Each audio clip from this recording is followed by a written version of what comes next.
Bumili nga pala tayo mga boss ng kanilang plastic drinker cup sa online, at ito ay ilalagay natin mga boss kasi nga gusto nating ihiwalay yung mga gamot at vitamins nila kumpara sa kanilang plain na tubig na inumin mga boss. So nabili ko nga pala ito boss sa online ng 11 pesos lang bawat isa. At kung ikukumpara mo mga boss sa local market is nagkakahalaga ito ng 25 pesos, in which na doble talaga yung presyo mga boss. At okay din kasi nga maliit lang din naman yung shipping fee at mas nakamura tayo kung sa online tayo bumili mga boss. Ang kagandahan nga rin dito mga boss ay dumating siya ng walang sira at maganda yung packaging niya mga boss. So shout out sa seller nito.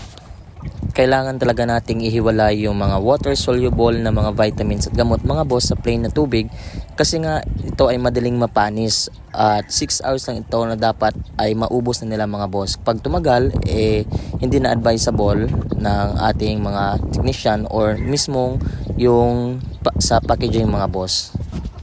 Ito na pala mga boss, natapos na nating i-install ang ating mga water drinker. At kagandahan nga nito ay hindi na madaling matatapon ang kanilang mga tubig or mga vitamins na inilalagay natin mga boss. So buena mano para sa ating mga bagong grupo ng RTL.